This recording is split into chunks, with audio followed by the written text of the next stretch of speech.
Hello everyone, welcome to all of you and my YouTube channel SK Academy for GS।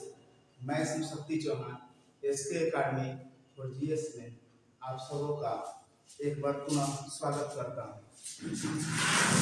जैसा कि हम बताए हैं कि SK Academy for GS आपका अपना YouTube चैनल है, इसको ज़्यादा से ज़्यादा लाइक, सब्सक्राइब एंड शेयर कीजिए, जिससे हमारा मोटिवेशनल बना है। और इसके साथ ही हम दोबारा फिर से कहना चाहेंगे कि यह चैनल ओनली हिंदी मीडियम वाले छात्रों के लिए बनाया गया है। बच्चों, हमने पिछली कक्षा में पढ़ा कि राज्य व्यवस्था और संविधान में क्या संबंध है। उसके बाद हमने संविधान का वर्गीकरण किया और उसमें देखा कि संविधान को दो तरह से वर्गीकृत किया जा सकता है, दस्तावेजी स्वरूप से, यानी कि दस्तावेज के आधार पर दो तरीके से भी हम लोग वर्गीकरण करके देखे, जिसमें लिखित संविधान और अलिखित संविधान को हम लोगों ने देखा।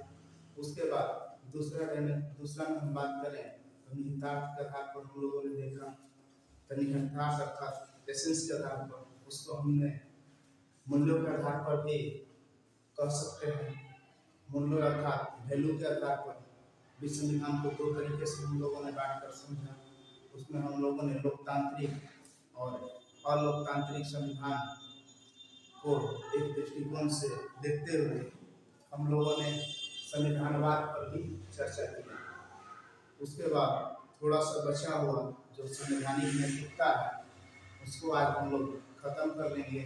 उसके बाद हम कुछ पीटी के क्वेश्चन पर ध्यान देंगे और मेंस क्वेश्चन को भी दोबारा एक बार देखने का प्रयास करेंगे। तो चलिए देखते हैं कि आखिर संवैधानिक नैतिकता है क्या।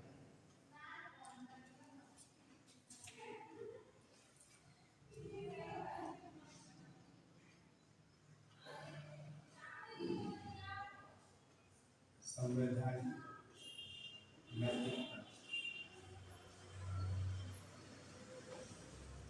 संवैधानिक नैतिकता किसे कहते हैं? तो संविधान के मूल्यों के प्रति कटिबद्धता को हम लोग संवैधानिक नैतिकता कहते हैं। एक सामान्य परिभाषा में हम लोग देखेंगे कि संविधान के मूल्यों के प्रति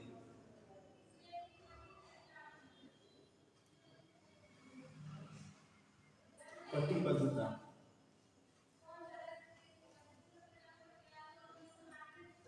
अर्थात संविधान के मूल्यों के प्रति कटिबद्धता को हम लोग क्या बोलते हैं? संवैधानिक नैतिकता बोलते हैं। यह एक सामान्य परिभाषा है। मूल्यों के प्रति का क्या मतलब हुआ? संविधान के मूल्य अर्थात निहितार्थ को हम बोलते हैं। तो मूल्य क्या है? तो मूल्य का संबंध किससे है? तो मूल्य का संबंध है संविधानवाद से, यानी कि संविधानवाद से।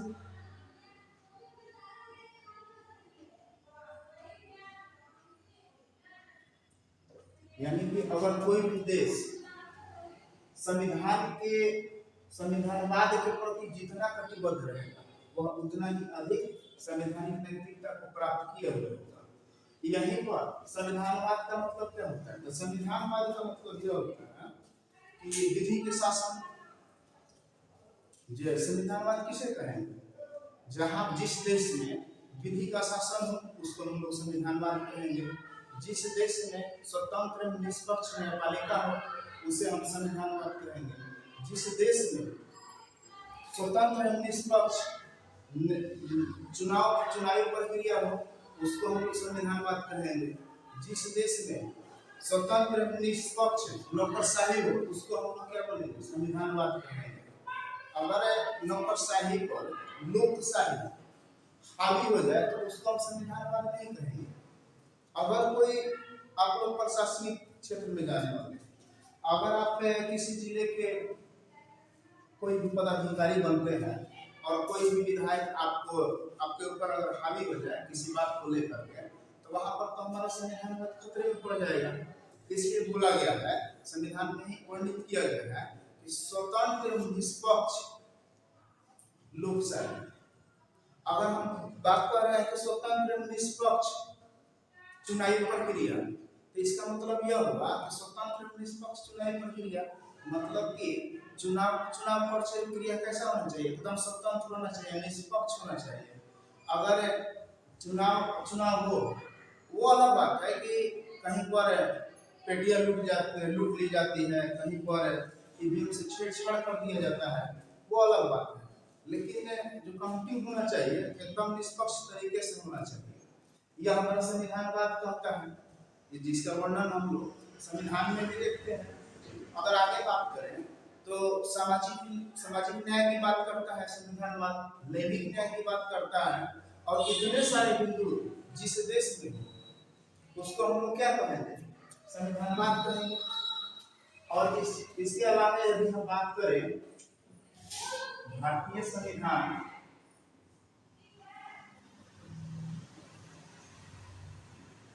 व अमेरिकी संविधान की तुलना करें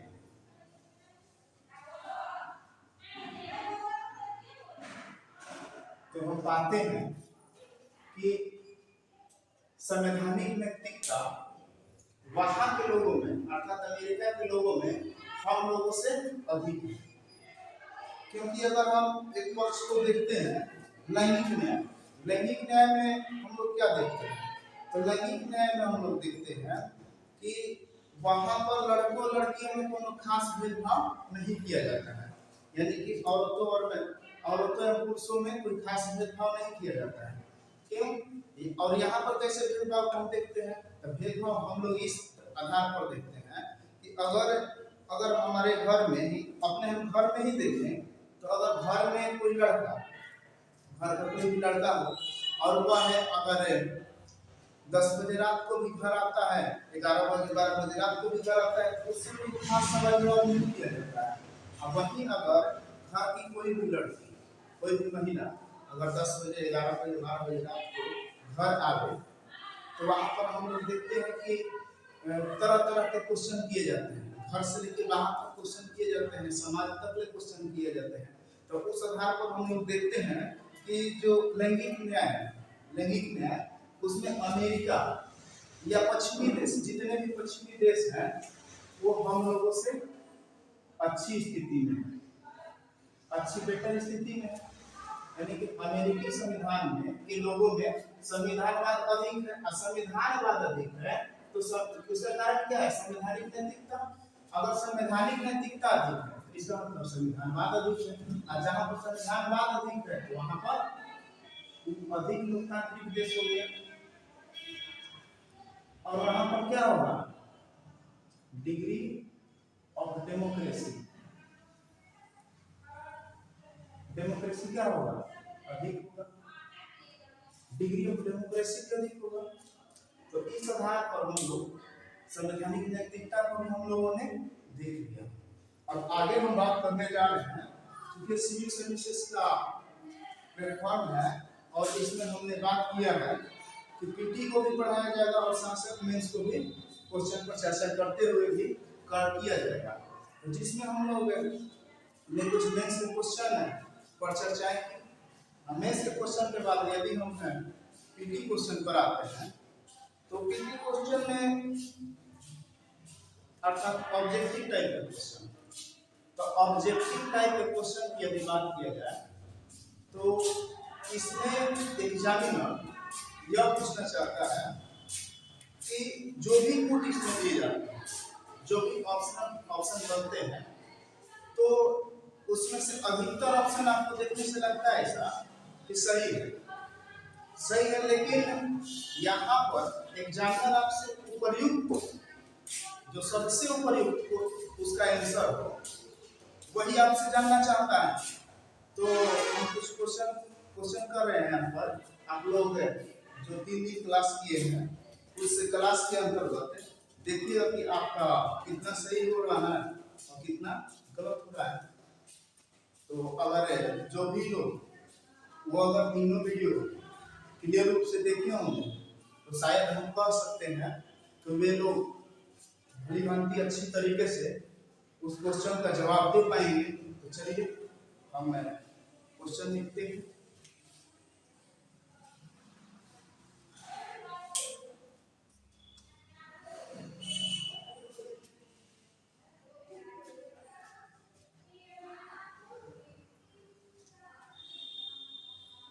आप लोग भी अपना नोटबुक में बनाते चलिएगा।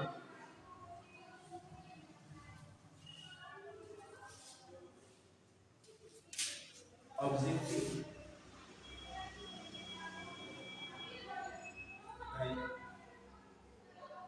क्वेश्चन,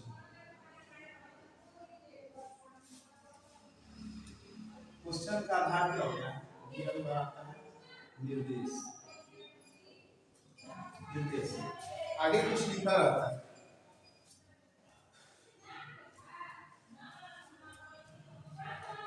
निम्नलिखित कथनों पर विचार करते हुए, निम्नलिखित कथनों पर विचार करते हुए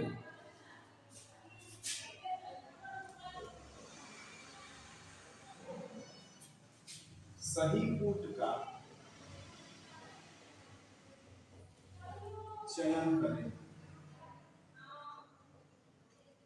निम्नलिखित कथनों पर विचार करते हुए सही कूट का चयन करें। अगर आप लोगों को अगर सार्वजनिक दिख रहा होगा तो हम जो बोल रहे हैं उस पर भी ध्यान दीजिएगा। उसमें प्रथम कूट क्या है? प्रथम कूट है चीन में संविधानवाद नहीं है। चीन के संविधान में संविधानवाद नहीं है, किंतु वहां के लोगों में संवैधानिक नैतिकता व्यापक रूप से व्याप्त है। चीन के संविधान में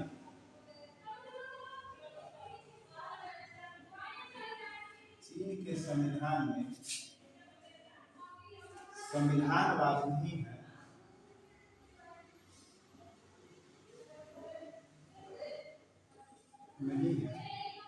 किंतु वहां के लोगों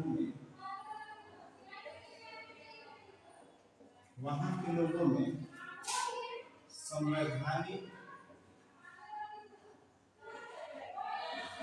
नैतिकता व्यापक रूप से व्याप्त है। चीन के संविधान में संविधानवाद नहीं है, किंतु वहां के लोगों में संवैधानिक नैतिकता व्यापक रूप से व्याप्त है। आप लोग पढ़ेंगे उसके ध्यान में इसको लिखिएगा।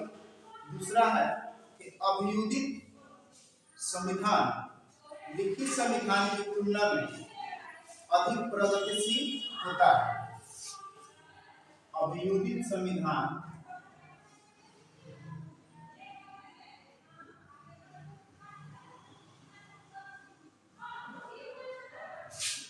लिखित संविधान की तुलना में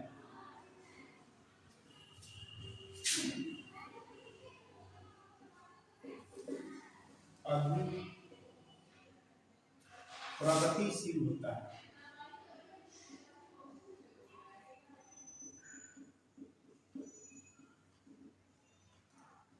तीसरे क्वेश्चन की बात करें, तीसरे कूट का हम बात करें तो भारतीय संविधान 26 नवंबर 1949 भारतीय संविधान 26 नवंबर 1949 को अधिनियमित किया गया, या इसको हम बोल सकते हैं ऐसे भी कि भारतीय संविधान 26 नवंबर 1949 को वैधानिक रूप से मान्यता प्राप्त किया। यानी कि भारतीय संविधान को 26 नवंबर 1949 को वैधानिक मान्यता मिली। सब में कह सकते हैं, या हम इसको ऐसे भी कह सकते हैं कि भारतीय संविधान 26 नवंबर 1949 को अधिनियमित किया गया। अधिनियमित किया गया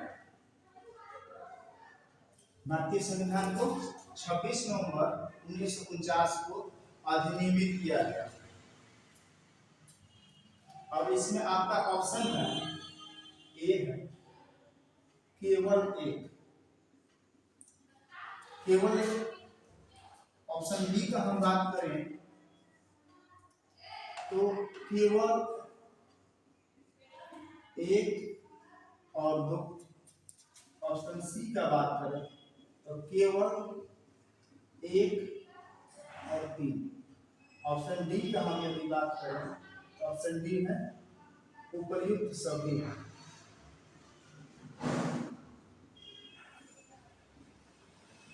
यदि आप लोगों ने तीनों क्लास को अच्छी तरीके से फॉलो किए होंगे तो आप इसका उत्तर भली भांति दे पा रहे हैं, अन्यथा आपको ये क्वेश्चन कठिन लगेंगे।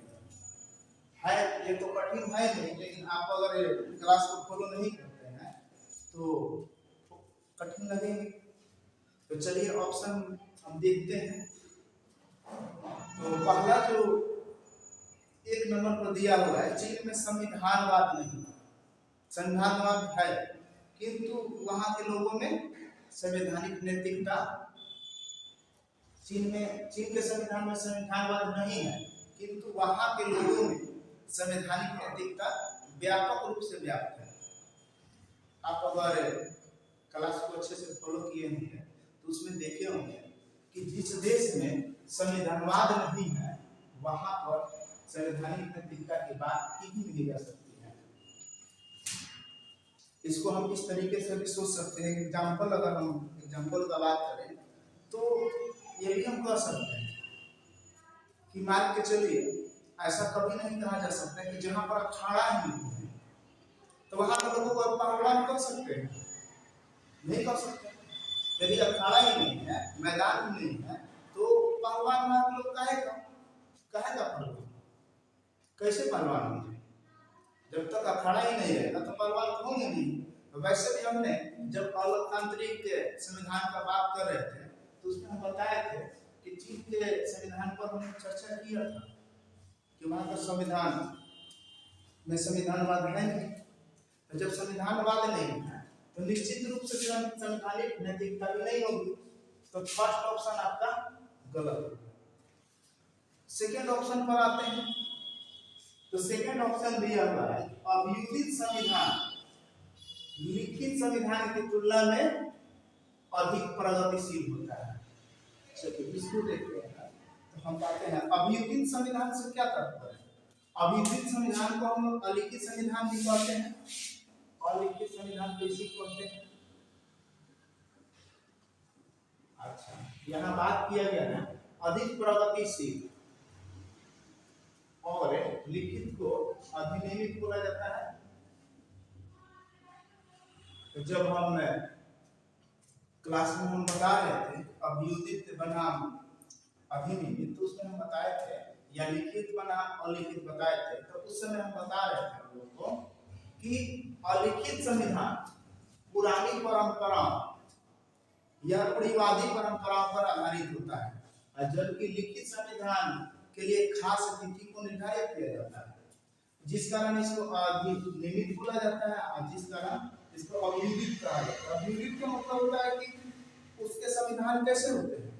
तो इसमें एक और चीज हम बताए थे कि अलिखित संविधान के साथ सिर्फ एक ही ऑप्शन है। वो ऑप्शन क्या है? एकात्मक। एकात्मक।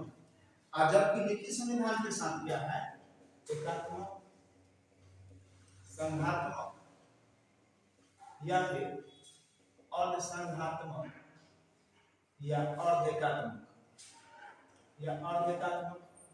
वहां का जो संविधान सभा होगा, जिस देश का जो संविधान सभा होगा, यहाँ पर लिखित संविधान है तो वो तो एकात्मक भी स्वरूप अपना सकता है, संघात्मक स्वरूप भी अपना सकता है, अर्धसंघात्मक या अर्धएकात्मक भी स्वरूप को अपना सकता है। वहीं अगर हम बात करें लिखित संविधान के पास सिर्फ ओनली एक ही ऑप्शन रहता है। वो ऑप्शन क्या है? एकात्मकता। उसका गुण कैसा होगा? एकात्मकता का गुण होगा। दूसरा शब्द हमने यहाँ पर रूढ़िवादी परंपरा के आधार पर हम लोग बोलते हैं कि वह उद्भव की अवस्था से हमेशा गुजरता रहता है, उद्भव की अवस्था से हमेशा गुजरता रहता है। और वहाँ के संविधान क्या होते हैं, वहाँ के संविधान के जो भी प्रावधान होते हैं बिल्कुल नम्य होते हैं, नम अर्थात लचीले।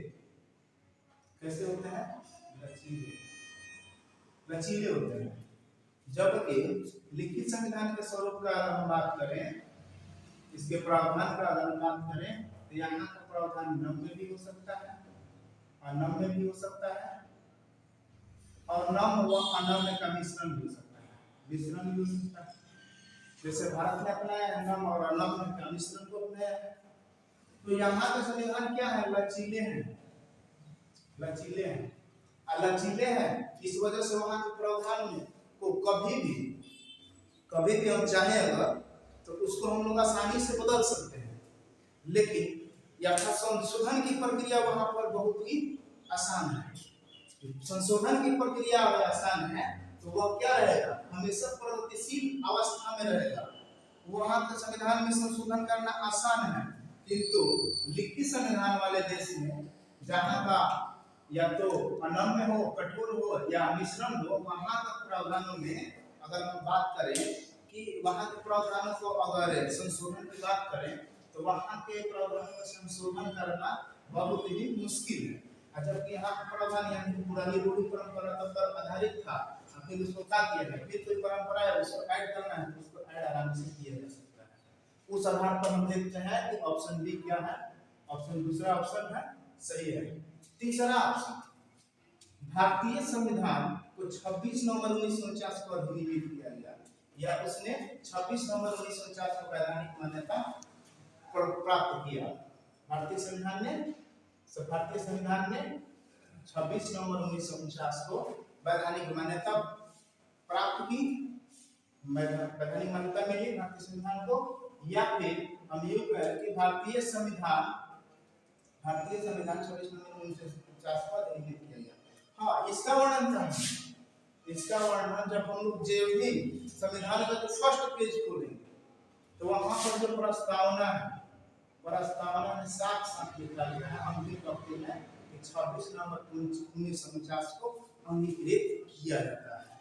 अर्थात भारतीय संविधान लिखित संविधान है और अधिनियमित है, इस वजह से 26 नवंबर 1949 को यानी कि खास तिथि को यह लिखा जाता है। जैसे कि हम बात करें कि 9 दिसंबर 1946 से लिखना प्रारंभ हुआ और लगभग 2 साल 11 महीना 18 दिन लगा, और 2 साल 11 महीना 18 दिन में एक निर्धारित समय पर इसने लिख दिया संविधान, संविधान सभा ने संविधान को लिख दिया, तो अधिनियमित कर दिया गया, उसको वैधानिक रूप से मान्यता दे दी गई। तो इस आधार पर हम कहेंगे कि ऑप्शन तीसरा भी सही है। अब चलिए देखते हैं जो कूट दिया गया है, तो कूट में आंसर कौन होगा, केवल एक तो होगा नहीं, एक तो इसमें गलत है। दूसरे ऑप्शन का बात करें तो केवल एक एवं दो, केवल एक एवं दो, एक तो गलत है, एक तो गलत है, यानी कि ऑप्शन ए ऑप्शन बी दोनों खत्म। ऑप्शन सी का अगर बात करें तो केवल एक एवं तीन, आप देखिए केवल एक एवं तीन, सॉरी यहाँ पर 2 एवं 3, 2 एवं 3, 2 एवं 3, तो 2 एवं 3 जो है, 2 एवं 3 क्या होगा, सही हमारा आंसर होगा 2 एवं 3। उस आधार पर हम लोग देखते हैं कि ऑप्शन 2 एवं 3 सही होता है।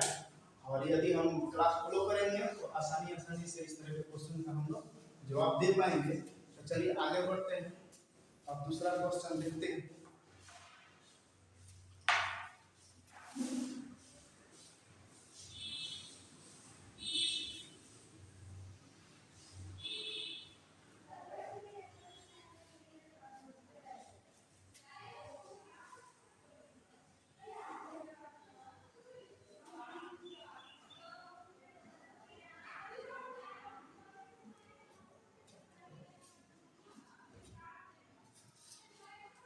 निम्नलिखित को सुमेलित करें एवं दिए गए विकल्प के आधार पर सही उत्तर का चयन करें। निम्नलिखित को सुमेलित करें, निम्नलिखित को सुमेलित करें और दिए गए कथनों के आधार पर, निम्नलिखित को सुमेलित करें और दिए गए कथनों के आधार पर सही उत्तर का चयन करें। निम्नलिखित को सुमेलित करें व दिए गए कथनों के आधार पर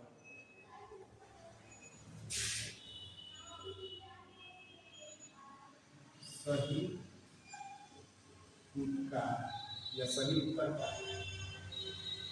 चयन करें। इसमें क्वेश्चन ऐसे होता है एएचएस, इधर आरएचएस रहता है।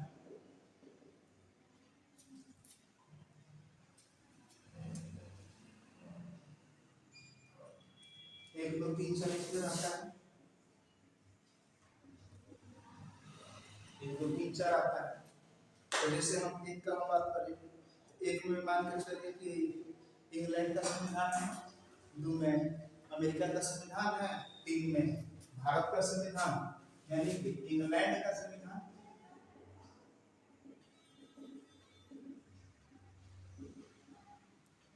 अमेरिका का संविधान,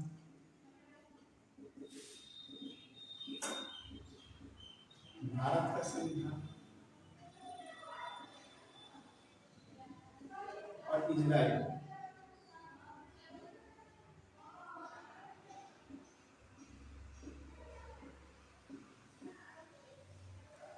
और आरएचएस की तरफ से लिखा हुआ है एक दो तीन चार नाइन के सभी इसको हम कहते हैं। यहाँ पर लिखा हुआ एकात्मक, यहाँ लिखा हुआ है हमें विधि के शासन की संकल्पना, क ख ग घ पूर्णतः अनम अघ लिखा हुआ है अधिनियम संविधान,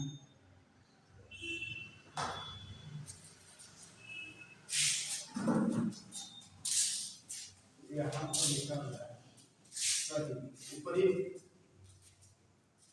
उपयुक्त उत्तर का चयन करें। ऑप्शन ए बनाकर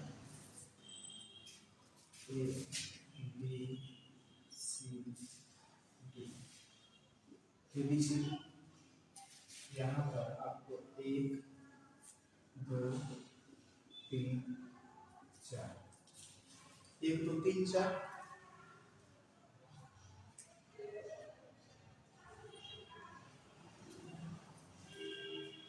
कहीं दिया हुआ है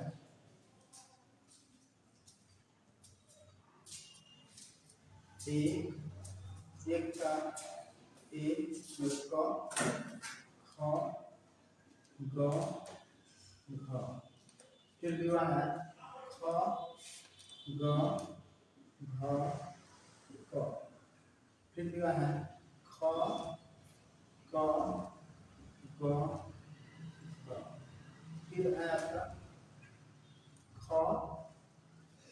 ख ग घ क। इस तरीके से आपको एग्जाम में ऑप्शन दिए रहते हैं, वो अलग बात है कि एबीसीडी देता है और अलग देता है, कुछ भी दे सकता है। तो चलिए देखते हैं एक एक करके बारी बारी से। तो सबसे पहले हम देखते हैं इंग्लैंड का संविधान। तो इंग्लैंड का संविधान कैसा है? इंग्लैंड का संविधान क्या है? अलिखित संविधान है, और अलिखित संविधान वाले देशों में एकात्मकता के गुण होते हैं। तो ये तो ऑप्शन हमारा मैच कर रहा है, लेकिन हमें अभी इसको हम ठीक नहीं करेंगे। एक का हम क देखकर हम आसानी से उसको उत्तर को चयन नहीं करेंगे। चलिए आगे देखते हैं इंग्लैंड का संविधान कैसा है। तो विधि के शासन की संकल्पना, जब हम क्लास 2 जो हमारा लेक्चर 2 था तो उसमें हम बता रहे थे आप लोगों को, इंग्लैंड विश्व का ऐसा देश है जिसे सर्वप्रथम विश्व बिरादरी में विधि के शासन की संकल्पना दी, यानी कि विधि के शासन की संकल्पना देने वाला प्रथम देश कौन है? तो इंग्लैंड है। इसके अलावा हमने यह भी बात किया था कि इंग्लैंड ही वह देश है इंग्लैंड ही वह देश है जिसने संसदीय व्यवस्था दिया।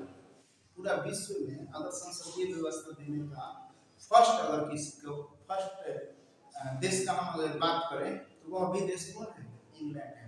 उसमें हम 1215 के एक राजा का हम बात किए थे, वहां पर वो राजा थे, तो वो राजा ने एक अधिकार पत्र पर साइन किया जिसको इंग्लैंड के संविधान में मैग्ना कार्टा कहा जाता है।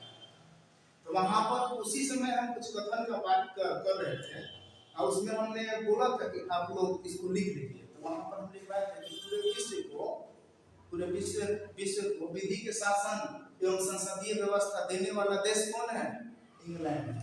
तो उस आधार पर हम यदि देखें कि इंग्लैंड के संविधान में एकात्मकता पाया जाता है, ये भी सही है, और विधि के शासन की संकल्पना भी सही है। आगे हम बढ़ते हैं।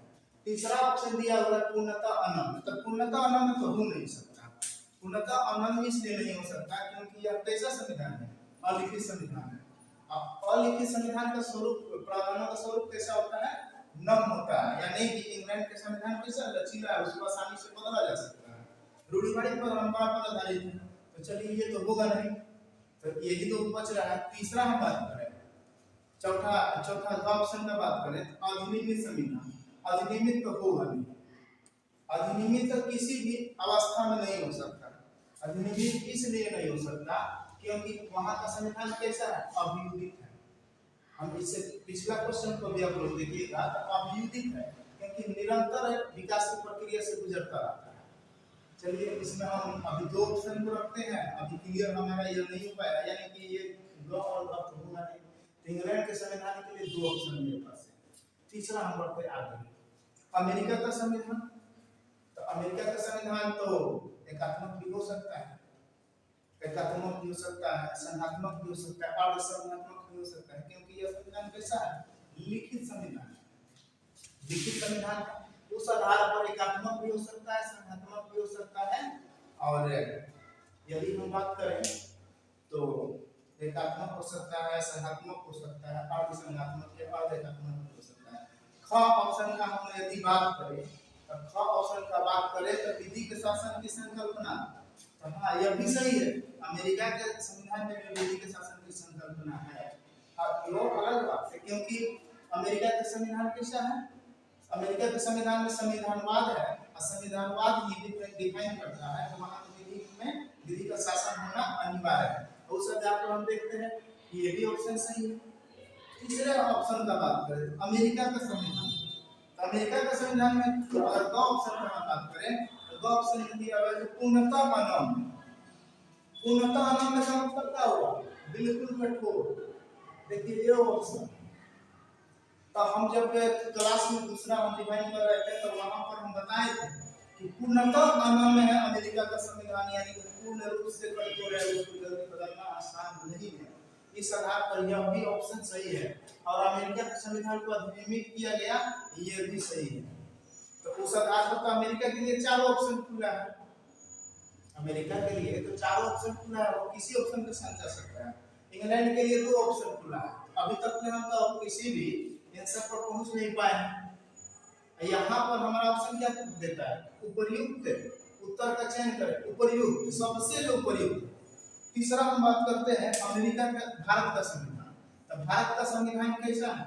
एकात्मकता है नहीं, तो ये तो हमारा ऑप्शन खत्म हो गया। विधि के शासन यहाँ पर कैसा है? संसदीय व्यवस्था अपनाया हुआ है, तो संघात्मक है यहाँ का। तो यहाँ पर हम बात करें कि भारत का संविधान कैसा? विधि के शासन की संकल्पना पाई जाती है क्योंकि संविधानवाद है और संविधानवाद बताता है कि विधि के शासन होना अनिवार्य है। यदि हम बात करें कि पूर्णतः आनंद, तो पूर्णतः आनंद तो नहीं है भारत का संविधान, क्योंकि यह नम और अनम का मिश्रण है। और यहाँ पर हम बात करें भारत के संविधान का अधिनियमित संविधान, तो भारत का संविधान कैसा है? अधिनियमित। तो उस आधार पर भारत के लिए कौन सा ऑप्शन बच रहा है? ऑप्शन कौन सा? दो बच दो हो रहा है, ऑप्शन ख और ऑप्शन भ। दो ऑप्शन भारत के लिए दिया गया है। चलिए इजरायली संविधान। इजरायली संविधान के बारे में तो हम लोग उतना ज्यादा जानते नहीं हैं, ना ही उसके बारे में उतना ज्यादा पढ़ा है। पढ़ना है हमको। हम बात करें तो इजरायली संविधान के लिए कौन सा उपयुक्त है, अगर इजरायली संविधान का भी अगर ऑप्शन हमको मिल जाए तो उस आधार पर भी हम आंसर देख सकते हैं। तो देखिए इजरायली संविधान के लिए कौन कौन सा ऑप्शन आपके पास है। तो इजराइल का संविधान कैसा है, एकात्मकता है। चलिए बात सही है, एकात्मकता का गुण है क्योंकि अलिखित संविधान है तो एकात्मकता तो पाया ही रहेगा। विधि के शासन की संकल्पना, ये भी सही है। गौ का बात करें तो पूर्णतः अनंत, तो पूर्णतः अनंत तो नहीं होगा, ये तो ऑप्शन होगा ही नहीं, ये ऑप्शन होगा नहीं। और अलिखित है तो अधिनियमित भी होगा नहीं। तो इजराइल के संविधान के लिए अगर हम ऑप्शन का बात करें तो हम कहाँ जा सकते हैं, इजराइल के संविधान के लिए हम ऑप्शन एकात्मकता पर जाएंगे। यानी कि हमारे लिए सबसे उपयुक्त इजराइल के संविधान के लिए कौन सा ऑप्शन है, एकात्मकता। एकात्मकता यानी कि इजराइल के संविधान के लिए एकात्मकता यानी कि चार का क। तो चार का यदि हमने ढूंढ लिया तो इस आधार पर हम कह सकते हैं कि इंग्लैंड के लिए दो ऑप्शन खुले हैं, एक एकात्मकता और एक विधि के शासन की संकल्पना। तो दूसरा ऑप्शन जो अमेरिका इंग्लैंड के लिए जाता है तो दूसरा ऑप्शन खो जाता है। अब बच गया अमेरिका का संविधान। तो अमेरिका का संविधान के लिए ये दो ऑप्शन जब समाप्त होते हैं तो दो ही ऑप्शन जब बच रहे हैं तो अमेरिका किसके साथ जाएगा। तो यहाँ पर अगर हम भारत का बात करें तो भारत का संविधान तो मानव है नहीं, तो उस आधार पर अमेरिका का जो पूरे विश्व में सबसे कठोर माना जाता है संविधान, तो उस आधार पर अमेरिका के संविधान कैसे पूर्णतः कठोर, तो हमारा 3 का ग होगा। और भारत के लिए ऑप्शन निश्चित रूप से बच जा रहा है। तो हम देखते हैं इसमें कौन सा ऑप्शन है। देखिए एक का तो क, एक का तो होगा नहीं। दू के लिए ख, तो दू के लिए ख तो 3 में दिया है। तो चलिए हम तीनों में दिया हुआ है तो तीनों में ठीक है। इसके आगे हम देखेंगे तो दू के लिए कौन सा ऑप्शन दिया है, तो दो के लिए ग दिया गया है। दो का ग भी दो जगह है, दो का भी दो जगह, यानी इसको खत्म हो गया, यानी कि हमारा ऑप्शन जो है ए और सी खत्म हो गया। अब हम हमारे पास ऑप्शन है तो ऑप्शन बी और ऑप्शन डी। हम आते हैं तो यहाँ देखते हैं 3 के लिए भारत का संविधान, भारत का संविधान के लिए अधिनियम, यानी कि ये 3 का ध जहाँ होगा वह हमारा आंसर होगा। तो 3 का ध हम देखते हैं, 3 का ध हमारा एक डी ऑप्शन में है, तो ये दो ऑप्शन एक ही लिखा गया है। चलिए इसको हम ऐसे करते हैं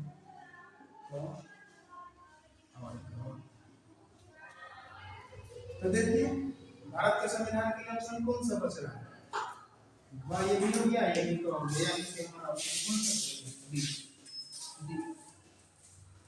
तो इस तरीके से अगर हम क्लास को फॉलो करेंगे तो हम आसानी से पीटी के क्वेश्चन का भी हल कर सकते हैं। और हम बच्चों ये भी बात कर सकते हैं कि मेंस के तैयारी के दरमियान ही हम लोग पीटी का तैयारी करते हैं। ऐसा कुछ नहीं है कि पीटी के लिए स्पेशल की तैयारी किया जाता है। चलिए एक और क्वेश्चन करा करके हम इस क्लास को खत्म करेंगे आज के लिए। तो एक और क्वेश्चन देते हैं।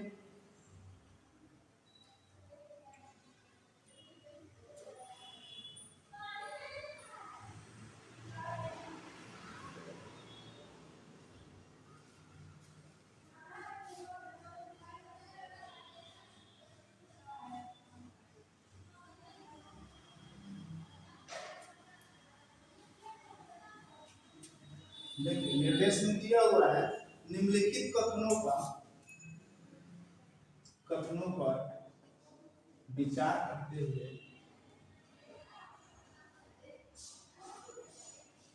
करते हुए दिए गए रूप में सही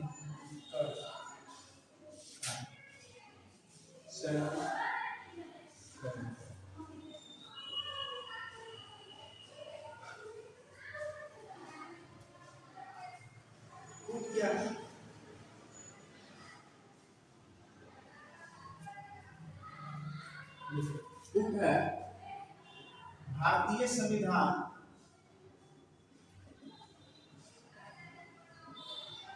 भारतीय संविधान में न्यायपालिका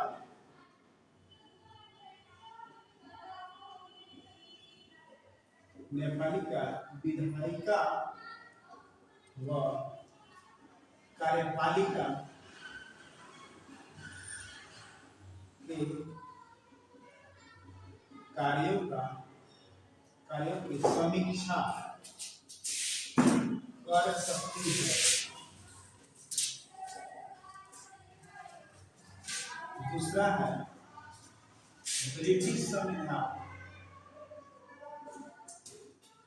ब्रिटिश संविधान में न्यायपालिका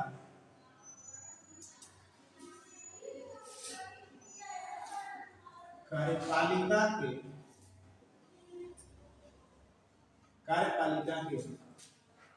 कार्यों की समीक्षा तो कर सकती है, परंतु विधायिका के कार्यों की नहीं। ऑप्शन आपके पास है, ऑप्शन ए केवल एक, ऑप्शन बी केवल दो, ऑप्शन सी एक दो, ऑप्शन डी इनमें से कोई नहीं। हम आशा करते हैं कि इस क्वेश्चन का आप लोग बखूबी जवाब दे पाएंगे।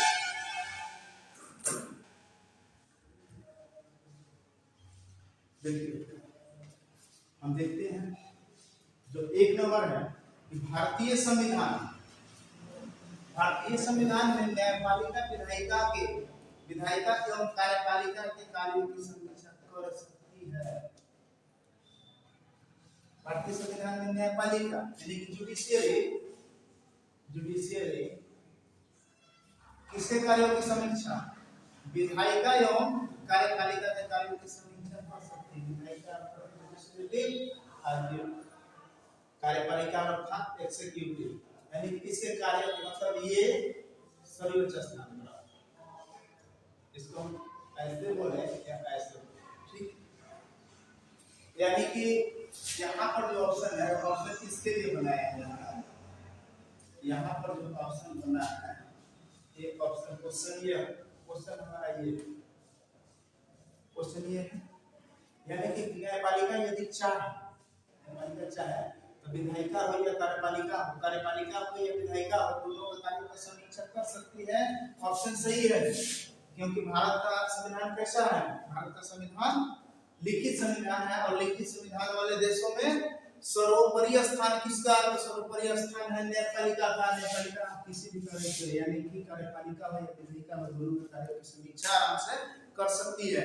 यह अधिकार उसको संविधान खुद देता है। चलिए आगे बात करते हैं ब्रिटिश संविधान। ब्रिटिश संविधान, यहाँ जब ब्रिटिश संविधान कैसा है? अलिखित संविधान है। ब्रिटिश संविधान अलिखित संविधान है, और दिया गया है ऑप्शन कि ब्रिटिश संविधान में न्यायपालिका कार्यपालिका के कार्यों की समीक्षा कर सकती है, लेकिन विधायिका के कार्यों की समीक्षा नहीं कर सकती। तो हमने क्या बताया था कि अलिखित संविधान में क्या होता है? तो अलिखित संविधान में सर्वोपरि स्थान किसका होता है? तो लेजिस्लेटिव का, यानी कि विधायिका सर्वोपरि स्थान पर रहती है। विधायिका सर्वोपरि स्थान पर रहती है। देन सेकंड हम बात किए थे कि सेकंड स्थान उसके बाद किसका है? तो जुडिशियरी का। लिखित संविधान में सर्वोपरि स्थान किसका? विधायिका का। और सेकंड स्थान जुडिशियरी का, यानी कि न्यायपालिका का। न्यायपालिका आपका दिन है एक्जीक्यूटिव कार्यपालिका। तो देखिए ऑप्शन दिया हुआ है कि न्यायपालिका कार्यपालिका के कार्यों की समीक्षा तो कर सकती है। न्यायपालिका कार्यपालिका के कार्यों की समीक्षा कर सकती है जी, कर सकती है। देखिए ऑप्शन सही है। और उसके आगे दिया हुआ परंतु विधायिका के कार्यों नहीं कर सकती, यानी कि आप इससे इसके कार्यों की समीक्षा नहीं कर सकती। क्यों? क्योंकि विधायिका यहाँ पर सर्वोपरि स्थान पर है। सर्वोपरि, सबसे ऊपर किसका स्थान है? विधायिका का स्थान है। उस आधार पर विधायिका के कार्यों की समीक्षा न्यायपालिका नहीं कर सकती। और इस आधार पर हम देखते हैं कि हमारा जो ऑप्शन बी भी है, बी भी सही है। और इस आधार पर हम अगर यदि आंसर का चयन करना चाहें तो ऐसा क्या होना है? सी, एक एवं दो दोनों। यहीं पर अगर क्वेश्चन यह दिया रहता कि ब्रिटिश संविधान में न्यायपालिका विधायिका के कार्यों की समीक्षा तो कर सकती है, यहाँ पर अगर क्वेश्चन थोड़ा सा डिफरेंस रहता है, यहाँ पर विधायिका रहता, विधायिका के कार्यों की समीक्षा तो कर सकती है, परंतु कार्यपालिका के कार्यों की समीक्षा नहीं कर सकती है। तो उस अनुसार यह ऑप्शन मेरा गलत हो जाता है। लेकिन हमारा जो ऑप्शन जो बना है, ऑप्शन में दिया गया है कि ब्रिटिश संविधान में न्यायपालिका विधायिका के कार्यों की, विधायिका नहीं, कार्यपालिका के कार्यों की समीक्षा कर सकती है। चलिए इसको ध्यान देते हैं, समझ गया हम क्या कहना चाहते थे। तो देखिए यहाँ पर लिखा है ब्रिटिश संविधान में न्यायपालिका कार्यपालिका कार्यों की समीक्षा कर सकती है, क्योंकि कार्यपालिका से बड़ी है वहां पर न्यायपालिका, और न्यायपालिका से बड़ी है विधायिका। तो इस आधार पर ऑप्शन बी भी सही हुआ। और इस आधार पर हम देखें तो ऑप्शन एक एवं दो दोनों सही है। तो ये था कुछ आपको जो 3 दिन से पढ़ाया जा रहा था उसके अकॉर्डिंग कुछ पीटी का क्वेश्चन था। मेंस के क्वेश्चन को आप लोगों को आशा है कि लिख रहे होंगे। आप लोग नहीं भी लिख रहे होंगे तो फिर से आप लोग वीडियो को देखिए, पॉज कीजिए, पॉज करके देखिए और देख करके उस क्वेश्चन का आंसर लिखना प्रारंभ कीजिए। धीरे धीरे ही बोले, लेकिन आंसर लिखना प्रारंभ कीजिए। आप ये जो कोर्स है पीटी और मेंस दोनों के लिए है। आपको यहाँ पर दोनों क्लास कराए जाएंगे, पीटी का भी क्लास हो रहा है, मेंस का भी क्लास है। तो आप लोग बेहतर तरीके से देखिए। और इसके अकादमी को जीएस इस ऑनलाइन सिविल सर्विसेज प्लेटफॉर्म को ज़्यादा से ज़्यादा लाइक कीजिए, शेयर कीजिए और सब्सक्राइब कीजिए। Thank you.